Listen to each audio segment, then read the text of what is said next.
Hello everyone, नमस्ते, hope all of you are well. आज हम लोग बात करेंगे एंथैल्पी के बारे में, कैसी एंथैल्पी आया और एंथैल्पी का डेरिवेशन कैसा है। तो सबसे पहले according to first law of thermodynamics, internal energy is equal to heat plus work, ये हम सब जानते हैं। लेकिन जैसे कि हम लोगों ने work, pressure, volume, work in isothermal process के थ्रू जो निकाला था, उसमें जो वर्क की वैल्यू थी that was minus P delta V. तो यहाँ पर क्या हम लोग internal energy is equal to Q minus P delta V लिख सकते हैं? डेफिनेटली लिख सकते हैं। बोलोगे सर यहाँ पे तो आपने प्लस लिखा, यहाँ पे माइनस लिख दिया। तो बच्चों, work done is equal to pressure into volume. जैसे ही प्रेशर अप्लाई होगा, वॉल्यूम में चेंजेस होगा और initial volume will be greater than final volume. तो V final minus V initial की जो वैल्यू आएगी वो निगेटिव आएगी। यहाँ पर delta U is equal to Q minus P delta V हो, राइट। अब आज यहाँ पर मैंने लिखा भी है delta U is equal to Q P means eight constant pressure. इसका मतलब हो गया heat at constant pressure. Minus P delta we के बदले मैंने लिखा पी को कांस्टेंट कर दिया, V2 माइनस V1 कर दिया। Is it okay?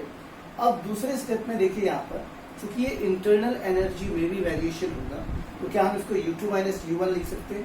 डेफिनेटली लिख सकते हैं। U2 minus U1 is equal to at constant QP minus PV2 minus PV1, और माइनस माइनस जाएगा तो प्लस हो जाएगा। क्योंकि हमने यहाँ पर ब्रैकेट को ओपन कर दिया। यहाँ पर आप ध्यान से देखेंगे तो आपको पता चलेगा कि भाई डिफरेंस इन इंटरनल एनर्जी की जो वैल्यू U2 माइनस U1 थी, और यहाँ पर जो P को V2 के साथ मल्टीप्लाई हुआ तो माइनस PV2, और P को जब V1 के साथ माइनस V1 के साथ मल्टीप्लाई हुआ तो माइनस माइनस प्लस PV1। अब मैं क्या कर रहा हूँ, अरेंज कर रहा हूँ।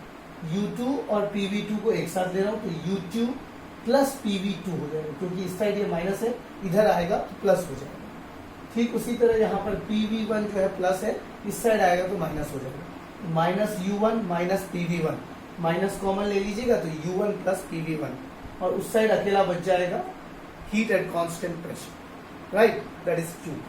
हमने यहाँ पर क्या देखा, heat at constant pressure is the new term which is called enthalpy. तो यहाँ पर delta H is equal to U plus P delta V, यहाँ पर फॉर्मूला होता है।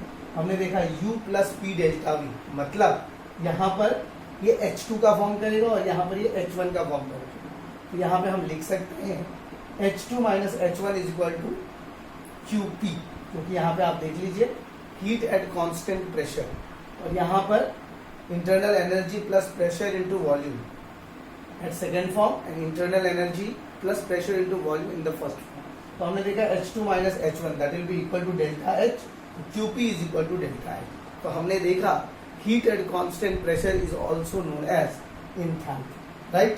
तो delta H is equal to delta U plus P delta V। अब यहाँ पर जो हमारा फॉर्मूला निकला है H is equal to U plus P delta V, तो हमने देखा difference in enthalpy that is delta H, delta U difference in internal energy, and pressure constant, and delta V is the difference in volumes. यहाँ पर आपने देखा P delta V। अब आ जाइए यहाँ पर, जैसे कि मैं बात कर रहा था QP इज इक्वल टू, ये जो QP की वैल्यू हमने पुटअप किया है यहाँ पर, QP is equal to delta H and delta H is equal to इतना।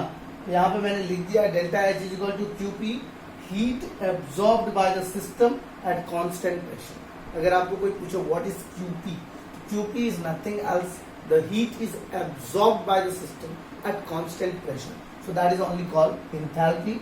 अब आ जाइए, आपके दिमाग में क्वेश्चन आता होगा, सर डेल्टा H की वैल्यू कब पॉजिटिव होगी, कब निगेटिव होगी, कब जीरो के बराबर होगा? अगर पॉजिटिव हुआ तो कौन सा रिएक्शन होगा, निगेटिव हुआ तो कौन सा रिएक्शन होगा?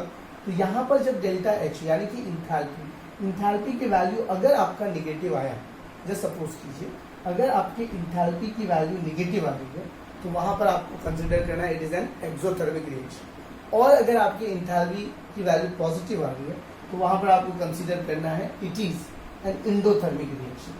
तो यहाँ पर एक फॉर्मूला जनरेट हो जाएगा, delta H is equal to delta U at constant volume, heat at constant volume that is equal to QV। तो आपको याद क्या रखना है कि delta H is equal to delta U plus P delta V, which is called enthalpy. That's all. Thank you very much. Don't forget to like and subscribe.